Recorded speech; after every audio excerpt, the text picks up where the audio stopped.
राधा राधा राधा राधा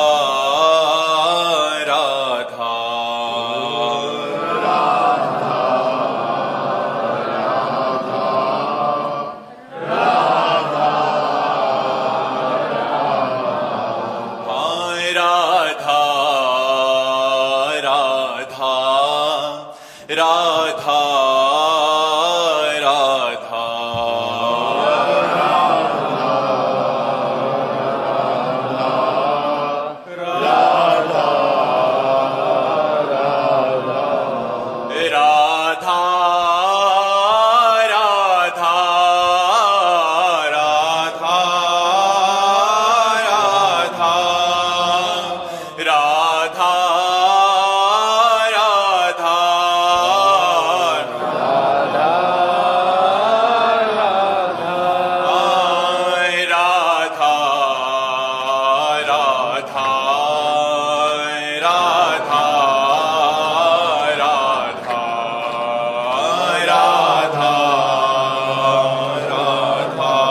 संत हरिभक्तन की जय, श्री वृंदावन धाम की जय, सतगुरुदेव भगवान की जय। गरिमा आहूजा जी, कोटा। राधे राधे महाराज जी।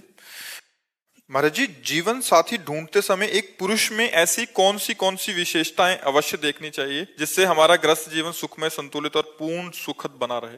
हम तो यही मनाते हैं कि सबसे पहले भगवान से ही प्रार्थना करनी चाहिए कि मुझे पवित्र संयमी जीवन साथी दीजिए, क्योंकि आजकल बेविचारी बच्चियां और बच्चे सब हो रहे हैं। ये जो बॉयफ्रेंड गर्लफ्रेंड है ना, ये बेविचार प्रवृत्ति तो है। कितना गंदा बेविचार प्रवृत्ति है। आज ये लड़का, फिर उसको समाज भाषा में कहते हैं ब्रेकअप, कल वो लड़का। हमारे भारत की तो प्रथा है नहीं, भारत की तो प्रथा है जब तक ब्याह ना हो ब्रह्मचर्य से रहो, और जब ब्याह हो गया तो आजीवन उस पुरुष का निर्वाह किया। ये डिवोर्स और ये सब गंदी बातें हमारे यहाँ नहीं थी, हमारे यहाँ ये सब नहीं था। ये अब गंदी बातें चली हैं। बहुत अंदर पीड़ा है इस बात की कि हमारे नवयुवक गलत मार्ग में जा रहे हैं। बच्ची है तो गलत मार्ग में, बच्चे हैं तो गलत मार्ग में। बच्चियां बच्चे व्यसन करने लगे, पार्टी में शराब पीने लगे, ड्रग्स लेने लगे, गंदे आचरणों की तरफ बढ़ रहे हैं। छोटे छोटे बच्चे गंदी आदतों से युक्त हो रहे हैं। बड़े बड़ों की तो बात ही क्या है। अब और सुविधा चल गई, लिव इन रिलेशन। ये हमारे सनातन धर्म की बात है, ये हमारे भागवतिक भारत की बात है? नहीं, ये सब विदेशों की बातें हैं, ये सब गंदी बातें हैं। तो बच्चा ये कहना कि हमें पति सुशील और सज्जन और पवित्र मिले, तो ये भगवान ही से प्रार्थना करो। उनको पता है कौन सुशील है कौन सज्जन है, वही व्यवस्था कर सकते हैं। भगवान से प्रार्थना करो कि हे नाथ, और वो तब आपकी कामना पूर्ण होगी जब आप पवित्र हो, आप सुशील हो, आप सज्जन हो। हम अपवित्र हों और पवित्र पति की कामना करें, असंभव। सीता जी गौरी माँ का पूजन करती हैं और उनसे कहती हैं कि हमको हमारे योग्य वर दीजिए। तो जिस दिन राम जी के दर्शन हुए जनक जी की वाटिका में सियाजू को, फिर पूजन करने गई तो खसी माल मूर्ति मुस्कानी, अंबाजी प्रसन्न होकर बोली, मन जाहि राच्यो मिली सोवर साज सुंदर सावरो। जाओ, तुमने जैसा वर सोचा था, आज जिसको तुमने देखा है ना सावरे सलो, यही तुम्हारे दूल्हा होंगे। अंबाजी ने किया। रोज गौरी पूजन करने जाती थी, रोज भगवान शंकर की आराधना करती थी। तो भगवान शिव की आराधना, भगवान शिव की कृपा से सुंदर वर की प्राप्ति होती है। माँ गौरी की कृपा से तो भगवान के लिए सोमवार व्रत रहो, गौरी की उपासना करो और भगवान से कहो कि मुझे सुंदर सुशील वर दो, तो वो सृष्टि में सब उनके है, तो वो कहीं ना कहीं मिला देंगे। नहीं, आज के वातावरण में जो चल रहा है ये बहुत मुश्किल है कि पवित्र लड़की मिल जाए या पवित्र लड़का मिल जाए। मुझे तो जैसा अनुमान लग रहा है कि 100 का 100% सब गिरते चले जा रहे हैं। कोई बिरला ऐसा कोई होगा कि थोड़ा कदम अपने रोक पावे। नहीं तो बच्चे कहते हैं कि जिसके गर्लफ्रेंड नहीं, कहते हैं उसको बड़ा निगेटिव भाव से देखते हैं, उपहास करते हैं। बड़ा विचित्र समय आ रहा है। बोले जिसके बॉयफ्रेंड नहीं लड़कियां उसको तो ये सब क्या है। अब हमको तो सुनने को मिलता है, हमारे समय में तो था नहीं, हम गांव में पढ़े हैं तो ये सब था नहीं। ये सब तो 40 वर्ष पहले, 45 वर्ष गुरुजी, पहले। अभी हरियाणा में 2 लड़कों को गर्दन से काट दिया है सिर्फ इसी बेविचारी से। हाँ बिल्कुल। हाँ, क्योंकि उन्होंने क्या हुआ, छेड़खानी की लड़कियों से। हाँ तो उनको समझाया, नहीं समझे। हाँ लेकिन उसके बाद उन्होंने अगले दिन उनको काट दिया। 7 वो भी नाबालिग हैं जिन्होंने मारा है उनको। हाँ। आप बताइए बाबा क्या। बिल्कुल नहीं, हमारे बच्चों में बहुत ये व्यसन, बेविचार, हिंसा, ये प्रवृत्तियां बढ़ रही हैं। इसको रोकें कैसे बाबा? बच्चों को मोबाइल देना भी मजबूरी है आज। हाँ, मोबाइल तो दीजिए, लेकिन उनको शिक्षा दीजिए कि गलत चैप्टर मोबाइल का ना देखें। उनको सत्संग सुनाइए, उनको थोड़ा नाम जप कराइए, उनको थोड़ा सत्संग, अध्यात्म से जब तक नहीं जुड़ेगा तब तक नहीं हो। ऐसे कितने बच्चे सामने आते हैं जो अध्यात्म से जुड़े हुए हैं, सर्वांग पुष्ट हैं, जवान हैं, लेकिन गलत नहीं है, वो अपने जीवन को सही मार्ग में ले जा रहे हैं। लेकिन बाबा इन बच्चों को टाइम कहाँ से दें? सुबह 6 बजे से और शाम के 7 बजे तक ट्यूशन, स्कूल, तो आध्यात्मिक का टाइम नहीं, आध्यात्मिक के लिए हमको लगता है कि अगर 30 मिनट केवल निकाल दिए जाए, 24 घंटा होते हैं। एक बार हमने 24 घंटा का विभाग किया था, 12 घंटे पढ़ाई समझ लो, इससे ज्यादा कोई पढ़ेगा? जब हम वहां जाते हैं ना संसार में, जब गृहस्थ में जाते हैं तो बहुत मुश्किल होता है टाइम निकाल। हमें तो नहीं लगता ऐसा, क्योंकि हम भी एक किसान के लड़के हैं। 13 वर्ष तक रहे हैं घर में, तो 13 वर्ष में तो विकास बुद्धि का हो ही जाता है। हमने भी देखा है, घंटों ताश लोग खेलते हैं, 24 घंटे कोई कार्यरत नहीं रहता। आपके अनेक शिष्य हैं, हमसे मिलते रहते हैं महाराज जी। वो मतलब 4-4, 5-5 घंटे भजन कर रहे हैं महाराज जी। हाँ, वही कह रहा हूँ। बड़े बड़े पदों पे हैं, बड़ी बड़ी नौकरियां कर रहे हैं। हाँ, हम लोग अगर बेईमानी वाला समय ईमानदारी में लगा दे तो काम चल जाए। मैं बच्चों की बात कर रहा हूँ। देखो, बच्चे भी हैं, बच्चों को प्यार और शासन दोनों की जरूरत है। 24 घंटे पढ़ाई में नहीं लगे रहते, उद्दंडता भी करते हैं, गलत संग भी करते हैं, गलत मित्रों का भी संग करते हैं। 24 घंटे कोई नहीं पढ़ सकता। 6 घंटे सोने के बाद अगर हमारे 18 घंटे बचते हैं तो 18 घंटे में 2 घंटे भोजन के रख लीजिए, 1 घंटे मनोरंजन के रख लीजिए, और इतना अगर पढ़े शेष समय, मान लो 15 घंटे कौन पढ़ेगा? दिमाग खराब हो जाएगा, इतना थोड़ी पढ़ेगा। तो क्या होता है, समय को हम सार्थक नहीं कर, समय की कीमत नहीं समझते। उनको बैठ के समझाएं उनको। अब हमारे लोगों का जो बचपन ही केवल हम गृहस्थी में तो व्यतीत किए, तो देखा है, स्कूल से आए, जो ही झोला रखा सो मक्का का खेत या इनके खेत में रखवाली के लिए बैठा दिए गए, और वही अपना स्कूल का काम करते जा रहे, पक्षी उड़ाते जा रहे और वहाँ अपना लिखा पढ़ी भी कर रहे, जो पढ़ाई लिखाई की है। अगर हमें लगता है बच्चों को शासन में रखा जाए और प्यार किया जाए, दोनों बातें की जाए, एक मित्रवत प्यार किया जाए और शासन में रखा जाए, तो शायद हमें लगता है। ऐसा नहीं है कि समय नहीं है। तो बाबा इसका एक कारण ये भी है कि जो परिवार टूट रहे हैं, पहले परिवार इकट्ठे रहते थे, जैसे अभी बाप बता रहे थे, हम भी गांव में रहे हैं, तो गांव में कोई भी पहले पीट देता था गलत काम करना। हाँ, ये परिवार टूट रहे हैं, ये भी एक वजह है। हाँ बिल्कुल। और स्कूल में मास्टरों के ऊपर ऐसी कार्रवाइयां कर दी गई कि अब वो डांटते नहीं हैं।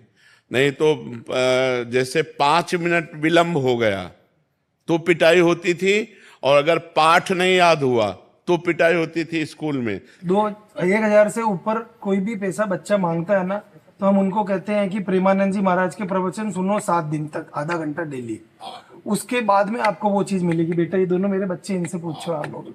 और इनको मैं 1 साल से डेली दिन में 1 बार कहता हूँ कि आप प्रेमानंद जी महाराज के सुनो। हमारे पास एक ही ऑप्शन है, क्योंकि मोबाइल का और सारा काम खत्म हो चुका, इतना गंदगी हो चुकी है, अपन सोच नहीं सकते हैं।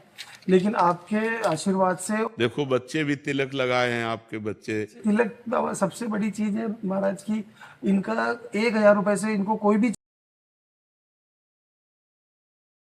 कोई संशय नहीं, खूब नाम जप करें। संदीप कुमार जी। श्री हरिवंश महाराज जी। महाराज जी, क्या पूर्ण शरणागति की स्थिति होने के लिए किसी परिस्थिति का होना जरूरी है? क्या कृपा या और तरह की सच्ची तो शरणागति? कृपा होती ही ऐसी है, क्योंकि सुख पूर्वक शरणागति नहीं होती। सुख में जीव बंधता है, परिवार में, धन में, शरीर में, भोगों में। असली शरणागति तभी होती है जब मन, बुद्धि, चित्त, अहंकार, तन, धन सब पूरा भगवान को समर्पित हो जाए। अब ये सुख पूर्वक होना बड़ा कठिन होता है। भगवान कृपा करें तो ऐसी भी बुद्धि हो जाए, पर ये सुख पूर्वक होता नहीं है। विधान है ऐसा। जब उसको सारे रास्ते बंद नजर आते हैं और भारी विपत्ति होती है, तब शरणागति, शुद्ध शरणागति होती है कि अब हमारा कोई नहीं। जब कोई हमारा नहीं, तब भगवान की शरणागति। जैसे गजेंद्र की शरणागति, द्रौपदी की शरणागति तब तक नहीं हुई जब तक उन्हें पांडवों का भरोसा रहा, सभा का भरोसा रहा, अपने हाथों का भरोसा रहा, दांतों का भरोसा रहा। जब देखा कि अब बिल्कुल, तब हा गोविंद, हा द्वारिका वासिन। हृदय से पूर्ण शरणागति। संसार में कोई अपना नहीं, संसार का कोई भी सुख सुख नहीं। शरीर भोगने लायक नहीं रहा, कोई बात नहीं करता, कोई रास्ता नहीं रहा, तब ये अहंकारी जीव भगवान की शरण में होता है। और ऐसे में संतों का संग मिल जाए, फिर रंग चढ़ जाएगा। जहाँ संतों का संग मिला, तहाँ भगवान की शरणागति प्रारंभ हो जाती है। श्रवण सुजस सुनि आयऊं, प्रभु भंजन भव भीर। भगवान का यश सुनकर ही भगवान की शरणागति होती है। तो केवल यश सुनने से बात नहीं बनेगी, परिस्थिति भी वैसी होनी चाहिए। वैसी परिस्थिति अपने लोग मन से नहीं कर सकते, भगवान विधान करते हैं, तब पूर्ण शरणागति होती है। अपबल, तपबल और बाहुबल, चौथो बल है दाम। शूर किशोर कृपा ते सब बल हारे को हरे नाम। जो हार जाता है तब शरणागति सही होती है। और जीव तब तक हारता नहीं है जब तक परिस्थिति ना आ जाए। कोई शरणागत, कहाँ शरणागत? सब सुन तो रहे, देह हमारा, तन हमारा, मन हमारा, इंद्रियां हमारी, भोग हमारा, परिवार हमारा, सब कहने को है कि सब कुछ भगवान का है, लेकिन अंदर से शरणागति हो जाए। जबान से भले तुम अपना कहो, कोई फर्क नहीं पड़ता। अंदर से, हृदय से भगवान की शरणागति तभी होती है जब भगवान ऐसी कृपा करते हैं, ऐसी परिस्थिति दे देते हैं। जी। अंश जी, यमुनानगर से। राधे राधे महाराज। राधे राधे महाराज जी। महाराज जी, मेरी आयु 16 वर्ष है। मेरे पिताजी आपसे दीक्षित हैं। एक दिन आपके एकांतिक वार्तालाप सुनते हुए मैंने नाम जप से भगवत प्राप्ति होती है, इस बात को अपने पिताजी से पूछा कि भगवत प्राप्ति होती क्या है। उन्होंने जवाब दिया कि जब हम परम पिता परमात्मा, जिसके हम अंश हैं, उनसे मिल जाते हैं तो उसे भगवत प्राप्ति कहते हैं। पर उसके बाद क्या होता है, ये बात मेरे को ठीक से समझ नहीं आई। तो मैंने पिताजी से पूछा कि उन्होंने आपका नाम ले दिया कि आप उन्हीं से पूछिएगा भगवत प्राप्ति के बाद क्या होता है। हमारा हृदय आनंद चाहता है, सुख चाहता है, और वो भूल से विषयों में लगा। अभी तुम बच्चे हो, जो ये लोग हैं, पूरा जीवन विषय भोगते हुए हो गया। क्या आज लगता है कि मैं सुखी हूं? वही तृष्णा, वही भोगने की फिर इच्छा, तो पूरा जीवन हो जाता है मनुष्य को भोगते हुए, कभी तृप्ति नहीं मिलती। हम आनंद चाहते हैं, शाश्वत आनंद चाहते हैं, नित्य आनंद चाहते हैं और परमानंद चाहते हैं, जिसमें दुख का लेश ना हो। वो है भगवान। जो आनंद सिंधु सुख राशि, सीकर तय त्रैलोक सुपासी। आनंद समुद्र भगवान है। जब हम भजन करते हैं, और भोगों का त्याग होता है और आनंद समुद्र भगवान से मिलते हैं, तो जैसे तरंग समुद्र में मिल गए। अब तरंग तरंग नहीं, समुद्र हो गए। जानत तुम्हें तुम्हें हो जाए, वो स्वयं भगवदा आनंद में डूब करके भगवत स्वरूप हो जाता है। जन्म मरण के भय से, नाना प्रकार की विपत्तियों से, नाना प्रकार के दुखों से, नाना प्रकार के कामनाओं की जलन से जीव मुक्त हो जाता है। समझ पा रहे हो? तो खूब नाम जप करो, ये आगे भगवान खुद अनुभव करा देंगे। ये अनुभव गम्य है, ये वाणी से इसका क्या वर्णन करें। भगवदानंद का वर्णन तो बहुत दूर की बात है, विषयानंद का वर्णन नहीं हो सकता। आप एक चीज कोई खा लो तो पूछे कैसे, बोले बहुत अच्छी। मान लो गुलाब जामुन पाओ, कैसा है, बोले मीठा है। कैसा मीठा है, बोले बहुत मीठा है। इसके आगे तीसरी बात होगी कि आप खा के देख लो। जब विषयानंद का वर्णन नहीं हो सकता तो भगवदानंद तो बहुत अनिर्वचनीय है, उसको कैसे वर्णन किया जाए। वो तो अनुभव गम्य भजें जय संता, अनुभव गम्य है। जितना भजन करोगे उतना अनुभव होता जाएगा। जी ऋतु गौर जी। राधे राधे। राधे राधे महाराज जी। महाराज जी, क्या हमारे अलग अलग पंथ के विभिन्न गुरु हो सकते हैं? हाँ, क्यों नहीं। भगवान की विभिन्न उपासना है, जैसे दास भाव की उपासना है, सखा भाव की उपासना है, गोपी भाव की उपासना है, वात्सल्य भाव की उपासना है, सहचरी भाव की उपासना है, ब्रह्म भाव की उपासना है। तो पढ़ाई पूर्ण तभी होती है जब हमको अंग्रेजी का भी ज्ञान हो, हिंदी का भी ज्ञान हो, गणित का भी ज्ञान हो। तो एक ही मास्टर थोड़ी पढ़ाता है, अलग अलग मास्टर होते हैं। अंग्रेजी के अलग मास्टर होते हैं, हिंदी के अलग होते हैं, गणित के अलग होते हैं। ऐसे दास्य भाव के अलग आचार्य हैं, सख्य भाव के अलग आचार्य हैं, सहचरी भाव के अलग आचार्य हैं, गोपी भाव के अलग आचार्य हैं, ब्रह्म भाव के अलग आचार्य हैं। तो वही भगवान विविध उपासनाओं की पूर्णता के लिए विविध आचार्यों के रूप में, गुरुओं के रूप में अवतरित होते हैं और वही अपने धर्म का उपदेश करते हैं। अब अलग अलग भाव है, हमें लगता है भगवान हमारे मित्र हैं।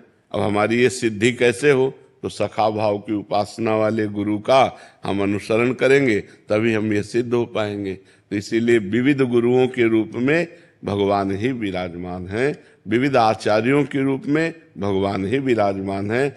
अपने प्रेम का रहस्य स्वयं भगवान गुरुदेव या आचार्य के रूप में वर्णन करते हैं। तो हो सकते हैं, विविध रूप हो सकते हैं।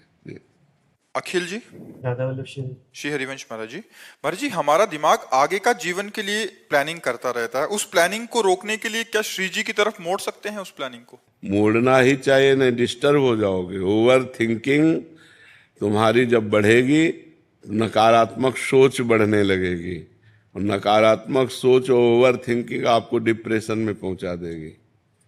क्या होगा, ऐसा ना हो जाए, कहीं ऐसा ना हो जाए, ऐसा हो जाएगा, फिर ऐसा हो जाए। वो सोच सोच सोच के सारी ऊर्जा शक्ति नष्ट हो जाती है और आदमी डिप्रेशन में पहुंच जाता है। हमको कल की नहीं सोचना, हमारा अभी का समय ठीक जाएगा तो हमारा भविष्य अच्छा होगा। भूत तो अच्छा हो ही जाएगा, जैसे हम बोले राधा राधा और अच्छा कर्म किए तो ये कर्म हमें भविष्य में सुख देगा और ये भूत को पवित्र कर देगा। तो वर्तमान को जो देखता है, वर्तमान को सुधारता है, जो वर्तमान में दृष्टि रखता है, उसका भूत और भविष्य पावन होता है। जो भूत भविष्य की चिंता में वर्तमान को व्यतीत कर देता है, उसका जीवन व्यर्थ होता है। मान लो ये वर्तमान का मिनट है, अब इस मिनट में आगे क्या होगा, अगर आगे ऐसा हो जाता, वैसा हो जाता, तो उसका कोई परिणाम तो रहा नहीं, व्यर्थ है। यार पीछे हमसे ऐसा हो गया, वैसा हो गया, उसका भी कोई सुधार नहीं होगा, वो व्यर्थ है।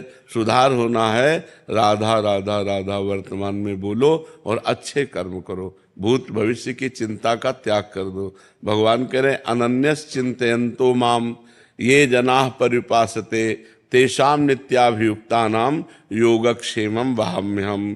मैं तुम्हारे योगक्षेम का वहन करूंगा, प्राप्त जो है उसकी रक्षा करूंगा और जो अप्राप्त है उसको प्राप्त करा दूंगा।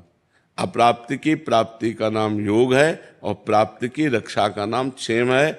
अपना कर्तव्य केवल भगवान आदेश कर रहे हैं, अनन्यस चिंतयन्तो माम। अन्य ना चिंतन हो, केवल मेरा चिंतन करते हुए अपने कर्तव्य कर्म को करो। किसानी, व्यापार, नौकरी जो भी है, भगवान का चिंतन करते हुए धर्म पूर्वक करो, तो मैं तुम्हारा ठेका लेता हूं तुम्हारे योग क्षेम का। और तेषाम हम समुद्धरता मृत्यु संसार सागरात, उसका मैं स्वयं मृत्यु रूपी संसार सागर से पार करता हूं। तेषाम हम समुद्धरता, मैं उद्धार करता हूं। हमारा बस एक ही कर्तव्य है, वर्तमान में सही आचरण करते हुए भगवान का स्मरण। सही आचरण में जो आप व्यापार कर रहे हो बेईमानी मत करो, जो आप पद में हो उस पद का ठीक प्रयोग करो, आप किसान हो तो हर फावड़े पे भगवान का नाम स्मरण करते हुए चलाओ। बस अपने कर्तव्य का पालन और भगवान का नाम जप वर्तमान में करो, इसी में सब मंगल हो जाएगा।